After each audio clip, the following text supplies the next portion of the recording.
అసలు గీ అనేదే వాడలేదు, అసలు గీకి కావాల్సిన ఇంగ్రీడియంట్స్ తోనే లడ్డు చేయలేదు అన్న రిపోర్టు గురించి మీ అభిప్రాయం ఏంటి?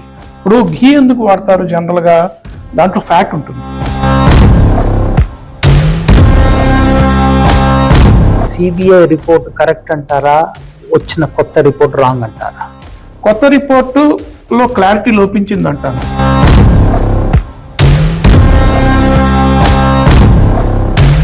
ఎందుకు టీడీటీ అన్న దేవస్థానం ఎందుకు ఎప్పుడు కాంట్రవర్సీల్లో ఉంటుంది? ఎందుకనంటే మీరు చూసుకుంటే కనుక హిస్టారికల్ గా కూడా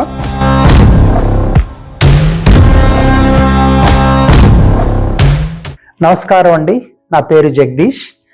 అమెరికాలో ఉన్న హిందూ ధర్మం టీవీ ఛానల్ తరఫున, తర్వాత TV5 యాజమాన్యం తరఫున ఒక ఇంపార్టెంట్ టాపిక్ ప్రజెంట్ చేద్దామని ఇవాళ మేము కొంతమంది ప్రముఖులు అందరం రావడం జరిగింది. మీ అందరికీ తెలుసు, రీసెంట్గా తిరుపతి లడ్డు వివాదం అమెరికాలో ఉన్న తెలుగు వాళ్ళందరినీ కుదిపేసింది. అసలు ఈ తిరుపతి లడ్డు ఇంత కాంట్రవర్షియల్ గా అయ్యేందుకు అసలు మనం తిరిగి చూస్తే 24 నెలలుగా దీని గురించి ఒక సిబిఐ సిట్ రిపోర్ట్ జనరేట్ చేయడము, తర్వాత అసలు ఈ వివాదం ఎందుకు వచ్చింది అనే ఒక టాపిక్ అమెరికాలోని ఎన్ఆర్ఐలందరినీ కూడా చాలా క్లిష్ట ఆలోచనలో పడేసింది. అసలు ఏంటి ఈ లడ్డు వివాదం? మనం తిరుపతికి వెళ్తున్నప్పుడల్లా మనం వెళ్ళి అది మన కలియుగ వైకుంఠం అనుకుని మనం వెళ్తాం. మనం పేరెంట్స్ చూసేందుకు ఇండియా వెళ్తాం, తిరుపతి కూడా వెళ్తాం. తిరుపతి నుంచి వచ్చేటప్పుడు మనం లడ్డు తెచ్చుకుంటాం. మనం అమెరికాలో వచ్చిన ఫ్రెండ్స్ ఫ్యామిలీ అందరికీ లడ్డూలు ఇస్తాం. కానీ అదే లడ్డు ఇప్పుడు వివాదంలో రావడం వల్ల మీరు రీసెంట్గా 2 రోజుల కిందట చూస్తే మన సిబిఐ సిఐడి సిట్ కలిసి ఒక న్యూ రిపోర్ట్ పబ్లిష్ చేసింది. ఇప్పుడు ఆ రిపోర్ట్ గురించి, అసలు దాని రిపోర్ట్ అనాలిసిస్ చేసిన దాని గురించి మన ఊళ్ళో కొలంబస్ ఒహాయోలో ఇప్పుడు గణేష్ సత్యం గారిని మనం ఆహ్వానిద్దాం. వారిని కొన్ని ప్రశ్నలు అడుగుదాం. ఆ ప్రశ్నల్లో కొన్ని విశేషాలు మనం తెలుసుకుందాం. అసలు ఈ రిపోర్ట్ ఏంటి, అసలు లడ్డూకి ప్రాముఖ్యత ఏంటి, అసలు టీడీటీ ఎందుకు కాంట్రవర్షియల్స్ లోకి వెళ్తోంది, అసలు టీడీటీ చైర్మన్ గారు కానీ వాళ్ళ కమిటీ వాళ్ళు ఇంకేమేమి డిసిప్లినరీ యాక్షన్స్ తీసుకోవచ్చు అనేది కొన్ని క్వశ్చన్స్ మనం గణేష్ గారిని అడుగుదాం. మనం ఇప్పుడు గణేష్ గారిని ఆహ్వానిద్దాం. గణేష్ గారు నమస్కారం. నమస్కారం. మా ఊళ్ళో మీరు చాలా ప్రముఖులు, మీకున్న నాలెడ్జ్ కానీ తెలుగు లిటరేచర్ పట్ల ఉన్న అవగాహన కానీ, ఊళ్ళో మీరు వెరీ రెస్పెక్టెడ్ పర్సన్. సో మీకు తెలుసు, సిబిఐ సిఐడి రిపోర్ట్ వచ్చింది, సిట్ రిపోర్ట్ ఇచ్చింది. ఈ కొత్త కాంట్రవర్సీ ఏంటండి, కొంచెం మాకు చెప్పగలరా? ఓం నమో వెంకటేశాయ. దాంట్లోకి వెళ్లే ముందర ఫస్ట్ 2024 సెప్టెంబర్లో గౌరవ ముఖ్యమంత్రి గారు ఒక క్యాజువల్ ఐ థింక్ టీడీపీ మీటింగ్లో అనుకుంటాను, ఆయన జంతు మాంసం కలిసింది అని చెప్పడం జరగగానే మొత్తం ఎమోషన్స్ దెబ్బతింటాం, చాలా భక్తుల మనోభావాలు దెబ్బతిన్నాయని అందరూ బాగా బాధపడ్డారు. దాంతో కొంతమంది సుప్రీంకోర్టుకి వెళ్ళటం వల్ల సుప్రీంకోర్టు వాళ్ళు ఆ గౌరవ న్యాయమూర్తులు ఏమని చెప్పారంటే, మన సిబిఐ ఆధ్వర్యంలో అలాగే ఇక్కడ సిట్ సభ్యులతో సహా ఒక ఫుడ్ స్పెషలిస్ట్ తో ఒక కమిటీ ఫామ్ చేయమని చెప్పారు. అది ఫామ్ చేయడం జరిగింది. కానీ ఒరిజినల్ గా ఎన్డీటీబీ ఇచ్చింది రిపోర్టును ఆధారం చేసుకుని గౌరవ ముఖ్యమంత్రి గారు కామెంట్ చేశారు. ఆయన గాల్లో మాట్లాడాల ఈ మాట. ఆయన ఎన్డీటీబీ రిపోర్ట్లో ఏమనుంది, ఒక బీఫ్ టాలో అండ్ లాగ్ అంటే పిగ్ ఫ్యాట్, ఈ 2 ఉన్నాయి అని ఉంది. కానీ ఆ రిపోర్ట్లో ఇంకోటి కూడా ఉంది, 10% కంటే తక్కువ ఉంటే గనక ఆ క్వాంటిటీ అనేది ఫ్యాట్ లో గుర్తించడం కష్టం, మా దగ్గర ఎక్విప్మెంట్ లేదు, వాటిని గుర్తించే ఎక్విప్మెంట్ లేదు అని చెప్పారు వాళ్ళు దాంట్లో రిపోర్ట్ లో క్లియర్ గా. సరే, సిబిఐ ఇది శాంపుల్ ఎప్పుడు ఐ థింక్ నేను అనుకోవటం 2024 జూన్లోనో జూలై శాంపుల్స్ వాడారు అప్పుడు వాళ్ళు. సరే, సిట్ అయిపోయింది, దాన్ని డిస్మాంటిల్ చేశారు, సిబిఐ రంగంలోకి దిగింది. గత 1.5 year గా నడుస్తుంది. ఫైనల్ గా ఒక రిపోర్ట్ ఇచ్చినప్పుడు వాళ్ళు ఏమన్నారంటే, దాంట్లో మేము బీఫ్ టాలో టెస్ట్ చేసాం, అది లేదు అన్నారు. ఓకే ఫైన్, బీఫ్ టాలో టెస్ట్ చేశారు, మీ దగ్గర లేదు. కానీ ఇందులో క్లారిటీ ఎక్కడ లోపించింది అంటే, నా ఒపీనియన్ ప్రకారంగా, నేను రిపోర్ట్ చదవలేదు, టీవీల్లో వాటిల్లో అన్ని ఛానల్స్ చూశాను నేను వాటిల్లో.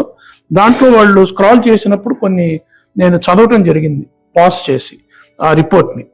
చదివిన దాంట్లో బీఫ్ టాలో లేదన్నారు, కరెక్టే. మరి లార్డిన్ టెస్ట్ చేశారా పిగ్ ఫ్యాట్ గురించి? There is no clarity. అలాగే 10% కంటే తక్కువ ఉంటే గనక టెస్ట్ చేసే పాసిబిలిటీస్ చాలా తక్కువ ఉన్నాయి ఈ ల్యాబ్స్లో అన్నారు.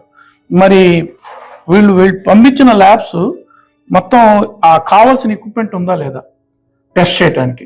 ఎందుకంటే 10% కంటే ఎక్కువ ఉంటేనే గుర్తిస్తుంది వీళ్ళ దగ్గర ఉన్నవి, లోపల ఉంటే కనుక లేదని చెప్తుంది.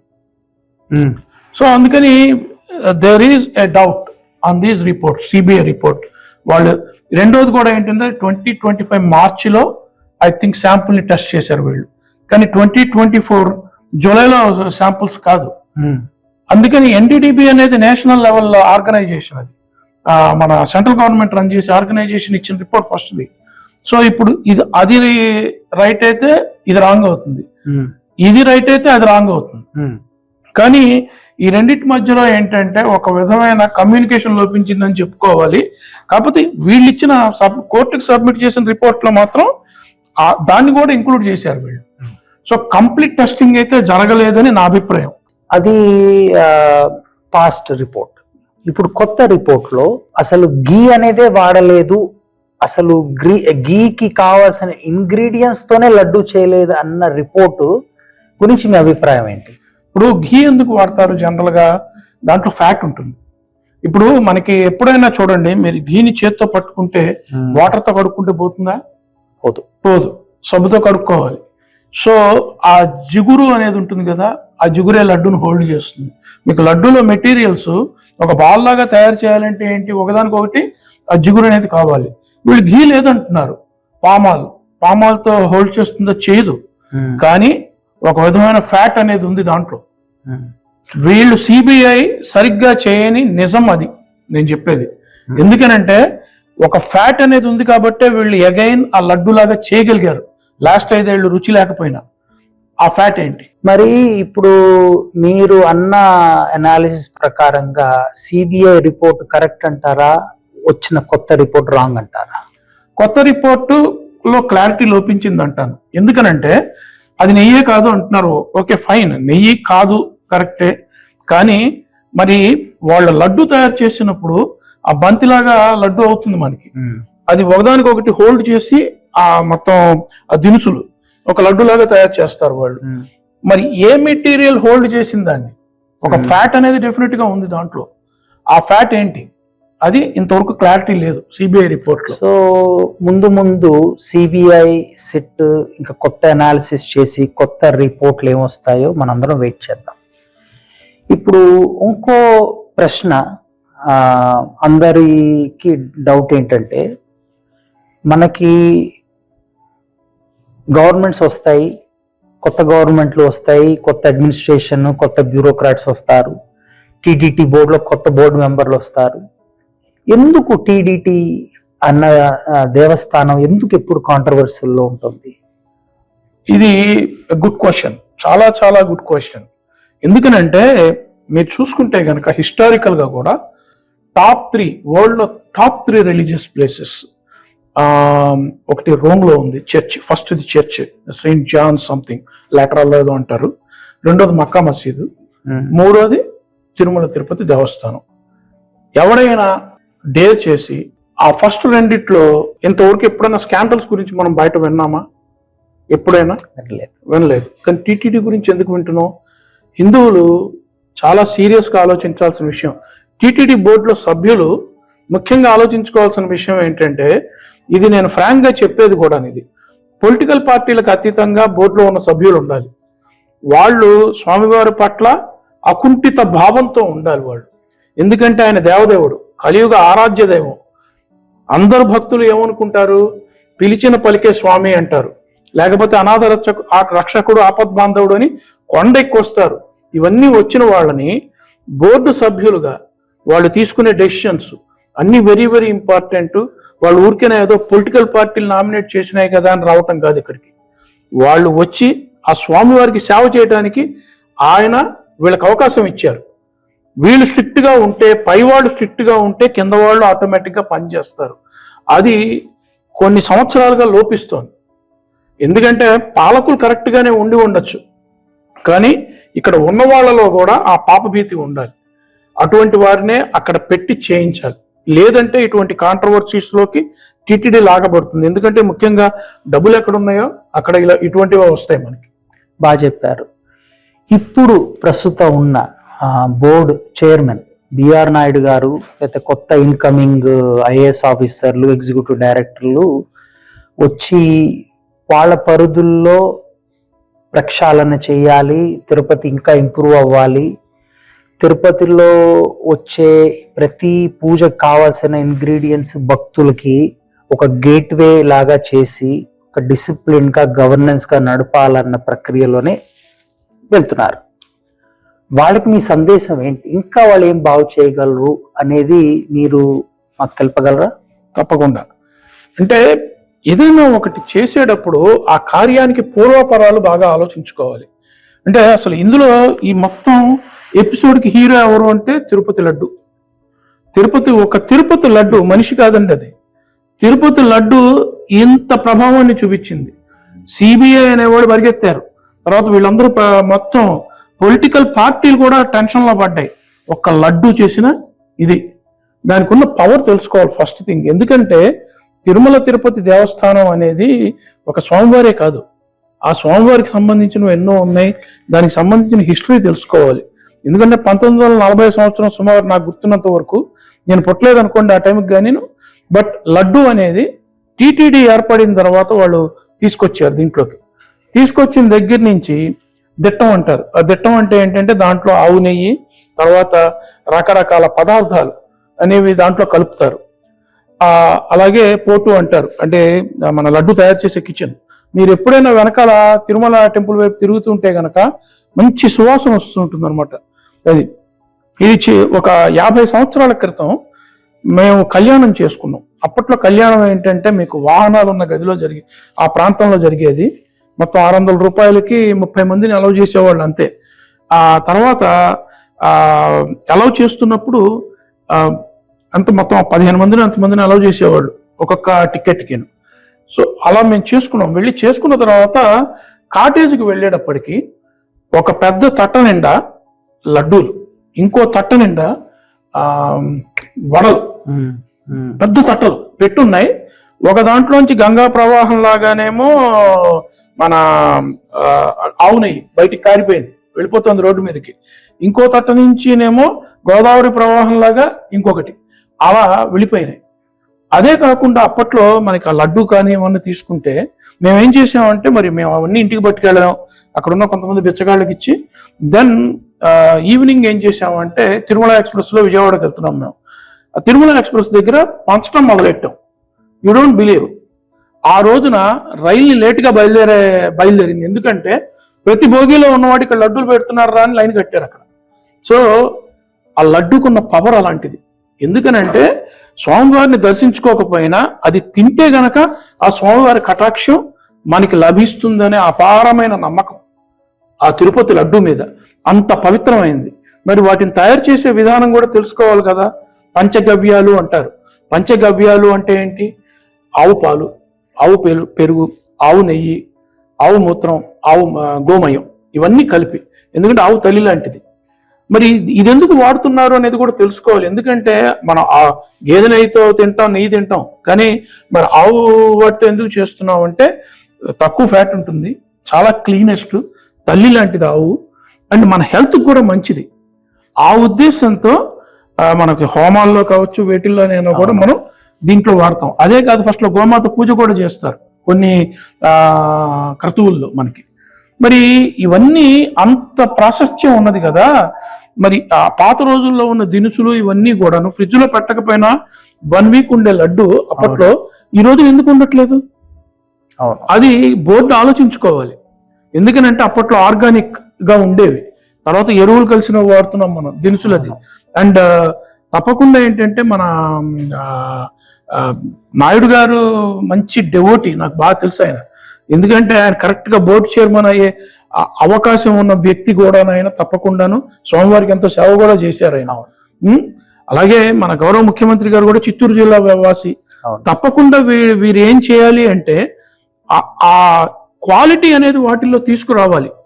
తీసుకొస్తే ఏమవుతుందంటే దానివల్ల స్వామివారికి పెట్టే నైవేద్యం మనం ఆరోగ్యంగా ఉండటమే కాదు, స్వామివారు కూడా రోజుకి 1,00,000 మంది భక్తులు చూసి ఆయన అలసిపోతున్నారు. ఆయన కూడా జాగ్రత్తగా చూసుకోవాలి మనం. అందుకని ఆ ముందర ఫస్ట్ థింగ్ ఇలాంటి వాటిని ఇంప్రూవ్ చేయాలి, క్వాలిటీని. మీరు బాగా చెప్పారు. కానీ తిరుమలలో, తిరుపతిలో దాదాపు 6,000 మంది పీపుల్ వర్క్ చేస్తారు. మరి అందరి మీద నిగ్రహాన్ని పెట్టడము, తర్వాత కల్తీ లేకుండా లడ్డు బాగుండాలి, ఫ్లవర్స్ బాగుండాలి, తర్వాత డివోటీస్ కాటేజెస్ బాగుండాలి, ఇవన్నీ అన్ని మంచి ఆలోచనలే. కానీ కొంతమందికి ఆఫీస్ అడ్మినిస్ట్రేషన్ వాళ్ళకి భయం లేదు. వెంకటేశ్వర స్వామి కలియుగ వైకుంఠ దేవుడు, ఆయనంటే కూడా భయం లేకుండా తిరుపతి ఎలా ఆపరేట్ చేస్తోంది అంటే జనాల్లో అసలు ఇంకా మార్పు రాదా? అంటే నేను మళ్ళీ అగైన్ ఇక్కడ ఒక ఎగ్జాంపుల్ తీసుకోవాలి. కొంతమంది మన అమెరికాలో నివసించే వాళ్ళ మనోభావాలు కూడా దెబ్బతినొచ్చేమో. ఈ రోజున మన అమెరికా గవర్నమెంట్ ఆచరిస్తున్న విధానం మన వాళ్ళు చాలా మంది భయపడుతున్నారు. ఇక్కడ భయం లేకపోతే ఏమవుతుందంటే బరితెగించి చేస్తాం మనం, ఎవడు పట్టించుకోడు కదా, సాఫ్ట్ గా ఉంది కదా.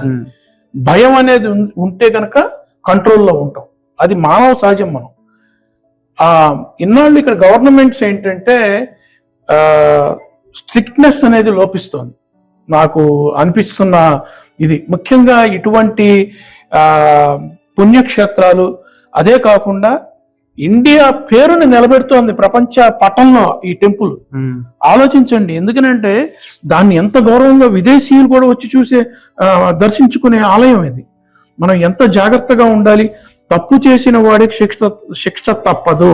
ఇప్పుడు మీరు అన్నది వాస్తవమే. ఇప్పుడు వాటికన్ సిటీ వెళ్ళండి, మెక్కా వెళ్ళండి, అమృత్సర్ లో ఉన్న గోల్డెన్ టెంపుల్ వెళ్ళండి, అక్కడ రూల్స్ చాలా స్ట్రిక్ట్ గా ఉంటాయి. అంటే మీరు అంటున్న సజెషన్ ఏంటి? ఇప్పుడు 36 మంది చార్జ్ షీట్ లో ఉన్న వాళ్ళందరూ కఠినమైన శిక్ష ఇవ్వాలని మీరు చెప్తున్నారా? ఈ 36 మంది అనేవాళ్ళు తప్పకుండా వీళ్ళకి కఠిన శిక్ష ఇవ్వటమే కాదు, చిన్నపిల్లాడికి అయినా కూడా నమ్ముతాడు. ఏమిటంటే ఇప్పుడు కాంట్రాక్టులలో ఉన్న రిక్వైర్మెంట్స్ ని సడలించి తర్వాత ఇంత ఇదిగా చేయగలిగేది ఒక పిఏను ఎవరో చేయరు. పై వాళ్ళ బ్లెస్సింగ్స్ ఉంటాయి డెఫినెట్ గాను. పై వాళ్ళ బ్లెస్సింగ్స్ లేకుండా బోర్డు సభ్యులు పాలసీస్ చేస్తారు. మరి పాలసీ డెసిషన్స్ కి మరి ఎగ్జిక్యూటివ్ ఆఫీసర్స్ కావచ్చు, వీళ్ళందరూ కావచ్చు, ప్రతి ఒక్కడు బాధ్యుడే. 250 కోట్ల రూపాయల స్కామ్ జరిగింది అంటే కింద వాళ్ళు చేస్తుంటే పై వాళ్ళు నిద్రపోతున్నారా? ఏం చేస్తున్నారు? సో తప్పకుండా ఎవరైనా సరే వాళ్ళని వదిలిపెడితే రేపొద్దున ఇంతకంటే ఎన్నో ఘోరాలు జరుగుతాయి. థ్యాంక్స్ అండి. ఇప్పుడు మీరు 36 మందికి శిక్ష పడితే అది చట్టం తన పని తను చేసుకెళ్తుంది. కానీ ఈ కిందటి గవర్నమెంట్ లోంచి వచ్చిన ఈ వివాదము దాదాపు 1-2 లక్షల డివోటీస్ మనోభావాల్ని దెబ్బతీసింది. ఎందుకంటే మనం షిరిడి వెళ్తే విభూతి తెచ్చుకుంటాం, తిరుపతి వెళ్తే లడ్డు తెచ్చుకుంటాం, అది మన ఫ్రెండ్స్ ఫ్యామిలీకి పంచుతాం. ఇప్పుడు ఆ తిన్న వాళ్ళందరూ చాలా అంటే ఎందుకు తెచ్చుకున్నాం లడ్డు, ఎందుకు తిన్నాము, అది అసలు ఎందుకు దాన్ని ప్రక్షాళన చేయలేకపోయారు అనేది ఒక బాధ అందరినీ కుదిపేస్తుంది. సో మీరు వచ్చే ఫ్యూచర్ లో మీరు తిరుపతి విజిట్ చేస్తారా? తప్పకుండా. అక్కడికి వెళ్ళి లడ్డు కొనుగోలు చేస్తారా? అయ్యా, ఇప్పుడు అంటే ఒక విధంగా ఏంటంటే ఇప్పుడు సిస్టమ్ బాగుపడింది అని తెలిసింది. చాలా వరకు కొత్త అడ్మినిస్ట్రేషన్ వచ్చిన తర్వాత మళ్ళీ నందిని నెయ్యిని వాళ్ళతో చేయిస్తున్నారని చెప్పేసి కాస్త బాగుపడిందని విన్నాము. అండ్ ఈ మధ్య కూడా గత 10 రోజుల క్రితం ఆఫీస్లో మా అమ్మాయి, నాకు తెలిసిన మా కొలీగ్ ఒక అమ్మాయి ఇండియా వెళ్ళి మననే తీసుకొచ్చి ఇచ్చింది తిరుపతి లడ్డు అండి అని చెప్పేసి. సో తప్పకుండా ఏంటంటే మనం వెళ్ళి స్వామివారిని దర్శించుకోవటమే కాదు, మనం ఏదైనా పూజ చేసుకునేటప్పుడు కూడా బంధుమిత్ర సపరివార సమేతంగా అంటాం మనం. అందుకని తప్పకుండా తీసుకుని రావటం జరుగుతుంది. అంటే మీరు సందేశం ఏవని నేను మీతో మాట్లాడడం అనేది తెలుసుకుంటున్నానంటే, ఎన్ఆర్ఐకి యుఎస్ లేదా ప్రపంచం వ్యాప్తంగా ఉన్న తెలుగు వాళ్ళు తిరుపతికి వెళ్తే మీరు నమ్మచ్చు, ఇప్పుడున్న గవర్నమెంట్, ఇప్పుడున్న బోర్డు కరెక్టే చేస్తోంది, అక్కడ పనులు సవ్యంగా జరుగుతున్నాయి, మీరు లడ్డు కొని మా అందరికి తెచ్చి ఇవ్వగలరు అనేది ఒక నమ్మకం మీరు మా ప్రజలకు చెప్పగలరా? తప్పకుండా. అంటే నేను వింటున్న దాన్ని బట్టి, చూస్తున్న దాన్ని బట్టి తప్పకుండా అభిప్రాయం నాకైతే ఉంది. కానీ నేనైతే కరెంటు బోర్డు వాళ్ళకి కావచ్చు, లేకపోతే ప్రభుత్వానికి కావచ్చు, నేను చెప్పేది ఒకటే, ఆ పాత 1970s ఉన్న క్వాలిటీని తీసుకురాగలిగితే అది నిజమైన తిరుపతి లడ్డు. యాక్చువల్గా చెప్పాలి అంటే దానికి టువర్డ్స్ దానికి ప్రయత్నాలు చేయమని చెప్పేసి నా అభ్యర్థన వారికి. ఎందుకంటే తప్పకుండా ఇప్పుడు తిరుపతి లడ్డు క్వాలిటీ అనేది నెమ్మదిగా రిస్టోర్ అవుతోంది నేను వింటున్న దాన్ని బట్టి. బట్ అప్పటి క్వాలిటీకి వెళ్తే అది నిజమైన తిరుపతి లడ్డు. మనం ఉన్న కరెంటు బోర్డుని విజ్ఞప్తి చేస్తూ, లడ్డు అనేది చాలా విశిష్టత, మనం వచ్చే డివోటీస్కి కానీ, మీకు తెలుసు తిరుపతికి వేలల్లో లక్షల్లో ప్రతి ఏటా ప్రతిరోజు జనాలు వెళ్తూనే ఉన్నారు. లడ్డు కాంట్రవర్సీలో ఉన్నా లేకపోయినా స్వామివారి పట్ల భక్తి మాత్రం తగ్గలేదు. లడ్డు అనేది కూడా చాలా ఇంపార్టెంట్ డెలివరబుల్ ఫర్ అస్. మనం ఇంగ్లీష్లో లేకపోతే ప్రాజెక్ట్ మేనేజ్మెంట్ KPI అంటాం, అది one of our KPI. But చాలా బాగా చెప్పారు గణేష్ గారు. మీరు తిరుపతికి మళ్ళీ ఎప్పుడు వెళ్తున్నారు? మళ్ళా దేనికైనా వెళ్ళేటప్పుడు షిరిడి సాయిబాబా గారు ఒక మాట చెప్తారు, అక్కడి నుంచి పర్మిషన్ రావాలి మనకి. ఎందుకంటే మనం అనుకున్నామని కాదు, ఆయన మనల్ని చూద్దాం అనుకున్నప్పుడే మనం వెళ్ళగలుగుతాం. అది అందుకని తప్పకుండా ఏంటంటే ఒకటి మాత్రం నేను చెప్పగలను, తిరుపతిలో మనం చూసే 2 నిమిషాలు అనేది ఉంటుంది చూసారా స్వామివారిని, ఆ అనుభూతే వేరు. ఎందుకనంటే అది ఎక్కడా రాదు. అది ఆ మహానుభావుడు ఆయన నిజంగా. అది తప్పకుండా అవకాశం అనేది ఆయన ఇస్తే తప్పకుండా వెళ్ళటం జరుగుతుంది తిరుపతికి. బాగా చెప్పారండి. ఓం నమో వెంకటేశాయ. TV5 హిందూ ధర్మం ప్రేక్షకులందరికీ ధన్యవాదాలు తెలుపుతూ, ముందు US NRIలు తిరుమల, తిరుపతి కానీ వేరే స్పిరిచువల్ ప్లేసెస్ గురించి వాళ్ళ అభిప్రాయాలు ఏంటి అని ముందు వచ్చే ప్రోగ్రామ్స్లో మనం తెలుసుకుందాం. అప్పటి వరకు ధన్యవాదాలు. Thank you so much.